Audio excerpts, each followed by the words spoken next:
Eu, eu convido o Dr. Marco Antônio Chiea.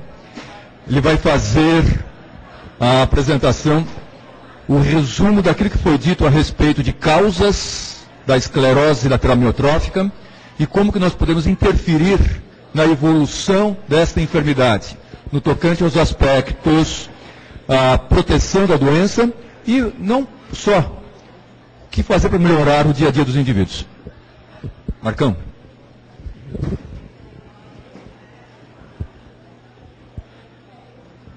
Muito bom dia.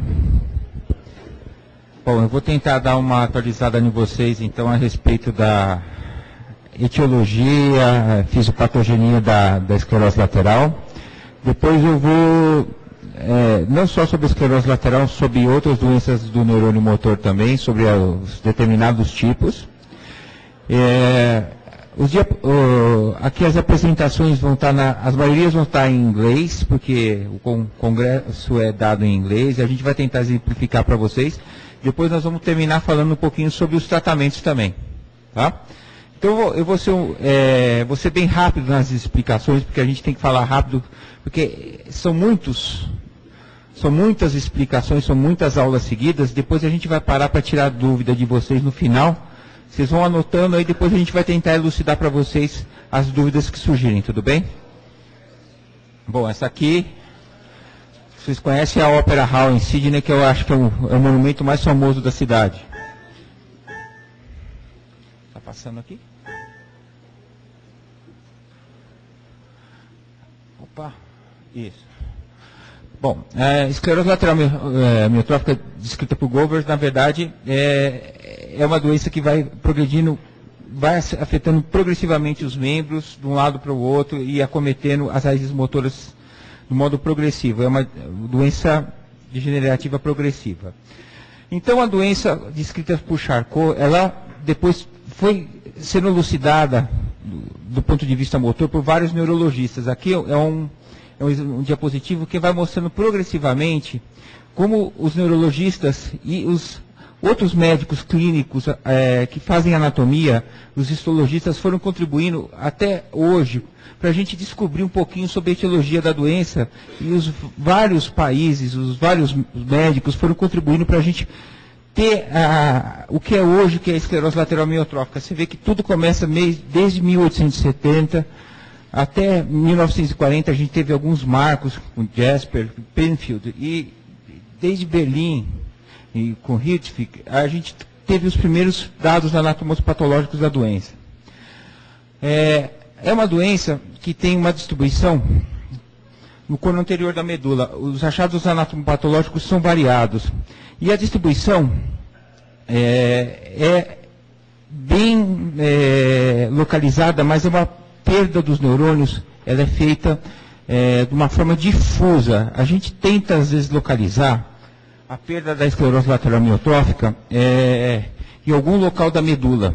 Se a gente localizasse a perda dos neurônios motores em um local da medula, talvez seria mais fácil a gente saber como começaria a doença. E talvez a identificação seria mais fácil. Então, um trabalho proposto por John Gravitz, que foi o que deu essa palestra, seria tentar estabelecer como começaria a doença. Se ela começasse em um local só, seria mais fácil a gente identificar a causa. Então, isso que ele tentou fazer nesse trabalho. Ele tentou ver, eu tenho uma doença que tem início bulbar, início nos braços, início no tronco, início nas pernas. Pegou um grupo de pacientes aqui que a gente tem início bulbar, início no braço, no membro superior, no membro inferior, no tronco, nas pernas. Um grupo difuso de pacientes randomizados. E tentou ver se existe a possibilidade, e correlacionando imagem, correlacionando clínica, para ver se existe uma possibilidade com imagem e com início clínico, se a gente tem, se a perda neuronal pode se iniciar de uma maneira localizada. E nesse grupo de neurônios, então, estabelecer uma causa clínica do início bem focal. E, a partir daí, você vê se esse início focal predomina um grupo motor localizado no braço com a ressonância, ou se vai disseminar de regional, de uma raiz para uma outra progressivamente, ou se existe um padrão difuso e realmente não dá para a gente coordenar. Se a coisa vai se alastrar de uma forma que a gente não vai ter como segurar a doença. A doença vai se iniciar em vários locais ao mesmo tempo e a gente não tem uma coordenação nenhuma e todos os neurônios são afetados ao mesmo tempo e aí a gente não vai ter um padrão nenhum para realmente diagnosticar a doença. É isso que ele tentou fazer nesse trabalho. Então ele usou esses pacientes com uma distribuição bem ampla de início. A gente sabe que a predominância de neurônio motor inferior e superior é bem difusa, com uma variação de idade bem distribuída nesse grupo, desse trabalho que ele encontrou. Aqui, de novo, a variação também com relação à variabilidade clínica, ele utilizando de novo esse score.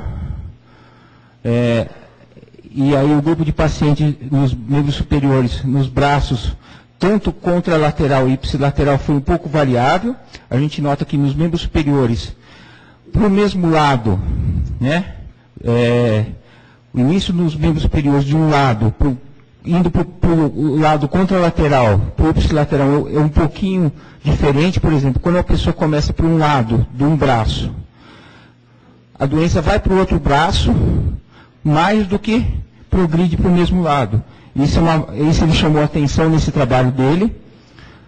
Ao mesmo tempo que começa por uma perna, você vai para outra perna, diferentemente do que progride para o outro braço, é uma coisa que ele chamou a atenção. Será que isso é uma variação anatômica que a gente vê na própria doença? Que a gente olha aqui, por exemplo, se a doença começa por um neurônio motor inferior, que dá atrofia. Então aqui,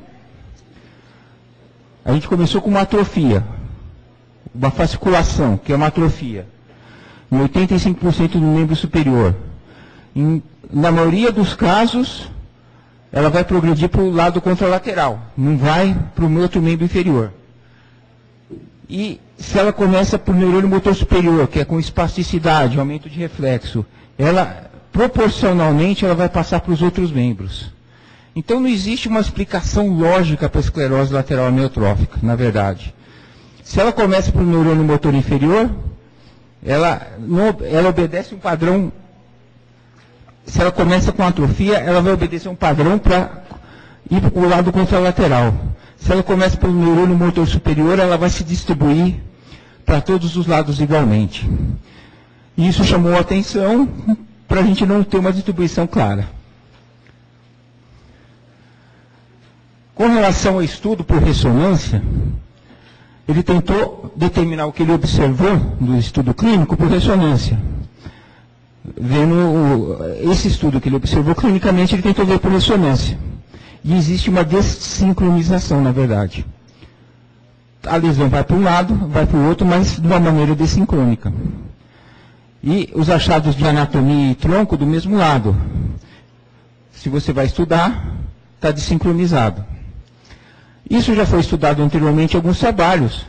E tudo que ele procurou também foi achado em trabalhos anteriores. A gente não tem uma correlação. A gente pode ter uma correlação clínica de perda dos neurônios, mas os trabalhos motores, na verdade, não significam uma característica clínica evidente de início. Os achados anatomopatológicos de perda de neurônios motores em biópsia mostram a perda dos neurônios motores difusas. E a morfometria, na verdade, o estudo da quantidade de cérebro, da quantidade de volume cerebral, é o mesmo, variando de estudo para estudo.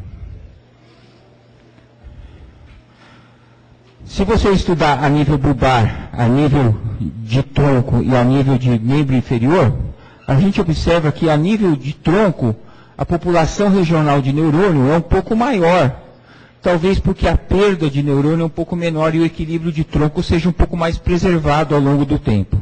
Mas a perda de população neuronal em todos os neurônios, a gente vê que não tem aqui no início bulbar a gente perde mais neurônios. Você viu aqui, esses pontinhos pretos, na verdade, são os neurônios motores. Aqui no início bulbar a gente perde todos os neurônios motores, quase. Aqui no início de membro superior a gente perde a população neuronal. Em tronco a gente preserva mais, e em membro inferior a gente também tem uma perda acentuada. E aqui, a nível de início lombar, a gente também tem uma preservação maior, talvez porque a gente tenha mais músculo. Quando a gente tem início de bulbar para lombar, a perda pode ser uma característica progressiva. Vamos ver.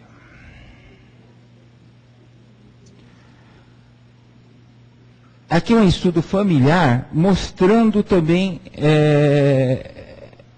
como ocorre essa perda com relação a membros e a nível bulbar e perda de reflexo, mostrando também a duração dos sintomas que também podem ser compatíveis com como existe essa perda, mas não muda a característica também.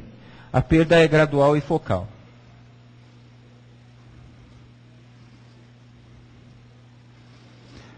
Ali, comparando a perda semântica e cognitiva, deixa eu voltar aqui. Semântica e cognitiva, quando a pessoa tem alteração de demência frontotemporal, você vê aqui, olha como a perda é difusa na esclerose lateral amiotrófica perto das outras perdas semânticas. Então, o início pode ser focal, mas com a evolução da doença, a evolução da doença mostra uma perda gradativa de difusa de todos os neurônios motores. Então não existe uma correlação expressa tão característica entre o início gradual, a perda progressiva regional, de uma raiz para outra raiz. O início acaba sendo difuso e a propagação acaba sendo difusa, e no final a gente acaba observando que tanto na forma familiar como na forma esporádica da doença, a perda dos neurônios acaba sendo progressiva e não tendo início localizado. Né? Aqui é a forma espino-bulbar, na forma bulbar, e nas formas com demência frontotemporal, a perda é caracterizada por demência e nas formas familiares. Aqui, exemplificando, por exemplo, uma pessoa que tem um acometimento da esclerose lateral amiotrófica que começou com a perda de membro superior. Que a correlação com essa perda de membro inferior teria uma perda no córtex frontal nessa região. Com a evolução da doença, essa perda teria que passar para o lado contralateral. E isso aumentaria uma lesão na ressonância nuclear magnética. Só que, se a gente for ter a clínica desse paciente, na verdade, aumenta. Só que a lesão, a correlação pela lesão do córtex motor da ressonância nuclear magnética é muito maior do que a clínica do paciente. E a lesão medular observada nesse paciente já é difusa. Toda a medula já é comprometida. Todo o córtex cerebral já é comprometido. Então, nós temos uma lesão difusa nos dois níveis, com todo o comprometimento, todos os neurônios comprometidos, né? Com envolvimento de todos os neurônios motores, com uma pequena clínica do paciente, com início só de membro superior. Então, existe uma doença, a conclusão disso tudo é que existe uma doença difusa, dessincrônica, sumarizada para todos os níveis motores, às vezes com uma pouca clínica do paciente. É uma doença difusa dos neurônios motores, que não guarda uma correlação clínica, muitas vezes, com o que o paciente sente. E aí, do início, muitas vezes não tem a ver com a expressão clínica do paciente. Pode ser tudo isso associado com o mecanismo que isso iniciou o paciente, pode ter a ver com a propagação do que o paciente, que leva o paciente a desenvolver, pode ter havido com uma morte neuronal precoce que leva o paciente a morrer mais fácil, a morte do neurônio mais fácil, porque o paciente tem a predisposição da morte mais fácil do paciente, pode ser. Pode ser. A gente tem que ver muito do fenótipo do paciente com a predisposição pessoal. Pode ser com a sequência, com a predisposição que o paciente tem a perder os neurônios dele. Pode ser com a característica genética de cada um. E pode ser com a possibilidade dele fazer uma terapia multiprofissional de preservar seus neurônios. Tudo isso está envolvido. Então, essa primeira aula nos levou a entender que a gente não consegue regionalizar uma doença e um início de doença no neurônio motor. Por mais que a gente tente achar que a doença começa e está lá em um sítio do cérebro, tem uma lesão ali, uma lesão na ressonância, eu acho que eu tenho, e a minha doença vai iniciar por ali, ela não é uma doença só, de um início, ela é uma doença difusa. Não dá para a gente regionalizar por uma ressonância ou por uma eletroneuromiografia. É uma doença de todos os neurônios motores. É uma doença sistêmica, que envolve outros sítios. E a gente sabe que hoje a doença no neurônio motor é uma doença que é até extramotora. Existem alguns outros sítios não motores envolvidos também. Inclusive, esse foi um trabalho muito interessante, feito por Heike Sharma, da Universidade de Oxford. A gente sabe que um dos únicos sítios não envolvidos com a doença do neurônio motor é a movimentação ocular extrínseca. A gente preserva a movimentação ocular extrínseca, ela não é acometida na maioria dos casos. Ou é acometida, em alguns casos, nas formas que a gente chama de forma de cativeiro, que é uma forma em que a pessoa está numa forma bem evoluída da doença. Né? Então é isso que ele tentou estudar. Ele tentou estudar, e principalmente nas formas da pessoa que tem uma forma demencial, que é 5 a 15% dos casos, a gente sabe que a cognição é afetada, a gente tem manifestações cognitivas em até 35 a 50%, que é uma labilidade emocional, alguma coisa importante dos pacientes. Mas a demência em si é bem determinada em 15%, até 15% dos pacientes. E a movimentação ocular extrínseca normalmente não é acometida, é um feixe que está fora do acometimento motor. Então ele tentou estudar a patologia dos olhos, da movimentação ocular extrínseca, o extramotor envolvimento na esclerose lateral amiotrófica. Então o que ele fez? Ele tentou fazer, com equipamento de alta frequência, o estudo dos olhos, da movimentação ocular, para ver se existia um acometimento nessa doença, através de um escaneamento da movimentação ocular, e precoce, principalmente nesses pacientes que tinham demência envolvido, porque quem tem demência tem também o envolvimento da região frontal, que é onde passa o feixe ocular. E talvez esses pacientes seriam os principais acometidos nesse envolvimento. E talvez, com a substância branca envolvida ali, seria a forma mais fácil da gente encontrar o envolvimento. Ele fez um teste de atenção, ele fez um teste da versão ocular que chama Tray Making. E olhou o olhar sacádico, que é um olhar olhando o amarelo, o azul, com testes randomizados com 1.000, 1.250, 1.500 e 1.750 metros por segundo em pontos. Isso aí eu vou passar rapidamente, que é um método específico que eles estabeleceram ali, que você olha alguns pontos visoespaciais olhando discos diferentes, né, para tentar ver se você tem alguma pista de perda visual nessa região.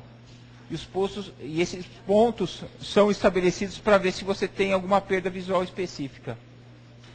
Né?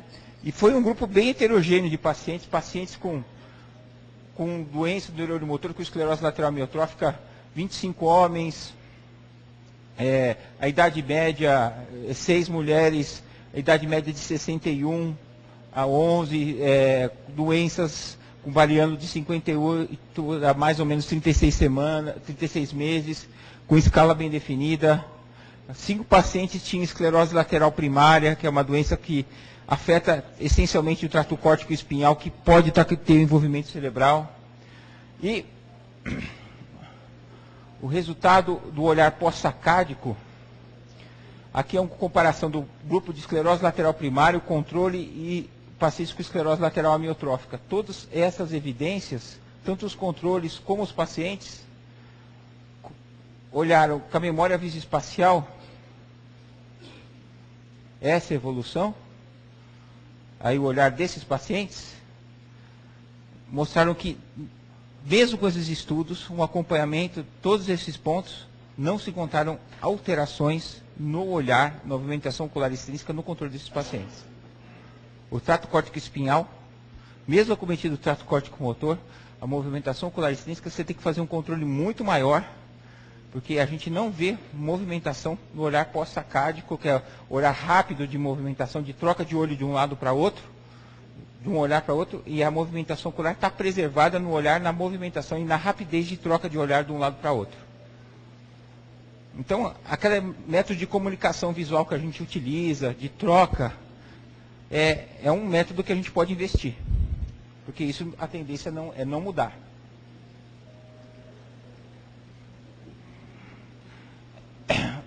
Com relação a alguns dados da demência frontotemporal, foram várias palestras, por sinal tiveram 2 tardes essencialmente falando só sobre alterações cognitivas.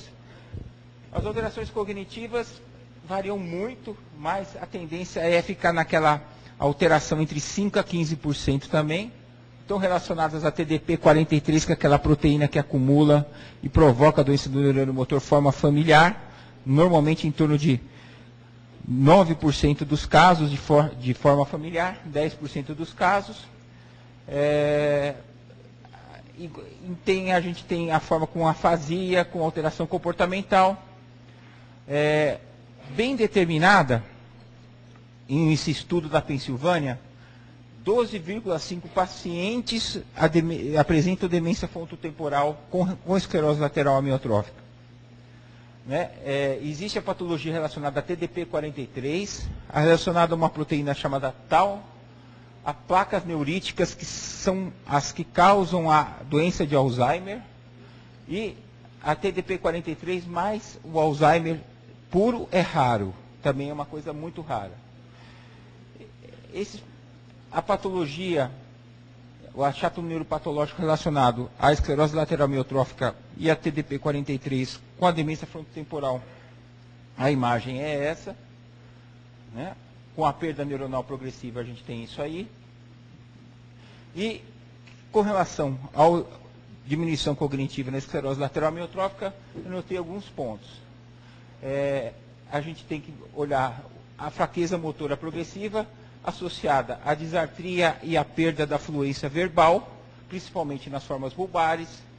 A dispneia progressivamente pode estar relacionada a um desempenho cognitivo menor pela hipóxia, e a gente tem que considerar isso como declínio cognitivo ou não, e não podemos considerar isso como declínio cognitivo, porque às vezes a paciente está hipoxemiado e o declínio cognitivo cai. Então, devemos considerar isso sempre quando avaliar um declínio cognitivo, e 40% a 50% dos pacientes pode ter alguma anormalidade no teste neuropsicológico e não isso significar demência, tá? Então eu acho que isso é importante também. Temos que prestar bastante atenção nisso. Foi feita uma escala de avaliação cognitiva, mas essa é uma escala americana que eu acho que não tem aplicabilidade para a população brasileira. Esse é um trabalho interessantíssimo feito pelo Dr. Mitsumoto, da Columbia University, que ele controla o ambulatório de doença do neurônio motor da Columbia University, que é um trabalho feito com neurologistas japoneses e neurologistas americanos sobre o uso ou não de traqueostomia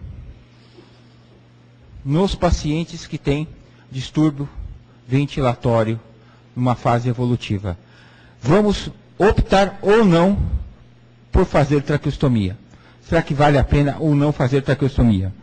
Ele foi um trabalho aberto, pesquisando o uso ou não de traqueostomia com neurologistas, a opinião ou não, né, de cuidadores associados que influenciaram a vida do paciente, a opinião livre, a diferença clínica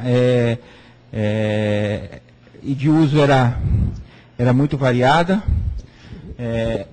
Alguns pacientes, a gente sabe que tem algumas referências aí de Borácio e Al entre 1998. Eles fizeram esse trabalho, por quê? Porque não se optava por traqueostomia. A gente sabe que tem uma opinião mundial de não se optar por traqueostomia. E alguns neurologistas japoneses, recentemente, desde 98, têm se optado por fazer traqueostomia. né? E essa atitude tem mudado frequentemente a decisão dos familiares. E a traqueostomia tem sempre mudado isso. Eles utilizaram um estudo amplo, fizeram um questionário de entendimento, reuniões familiares, mostrando as vantagens e desvantagens da traqueostomia, o que poderia prolongar, o que poderia determinar ou não a traqueostomia. A gente sabe os prós e os contras, determinando bem o estudo, numa população que a gente sabe que o nível de instrução é melhor que a população americana, que a população japonesa, né? E seguiram esse nível de instrução por um período de 1 ano e mostraram os resultados. E a conclusão é que os americanos têm a tendência a não utilizar a traqueostomia. Eles sabem da utilização, mas eles não utilizam. Praticamente o trabalho, ele tem a escolha de utilizar a PEG, a ventilação não invasiva. Os japoneses, eles têm a tendência a não obedecer isso. Eles encorajam os pacientes a fazer a traqueostomia. Né? Encorajam mais que os americanos a fazerem a traqueostomia. Tem a tendência a encorajar um pouco mais. Né? A diferença entre os dois, talvez esse processo. Eles influenciam um pouco mais essas escolhas do que os americanos. Né? A medicina talvez seja um pouquinho de diferença entre essas escolhas.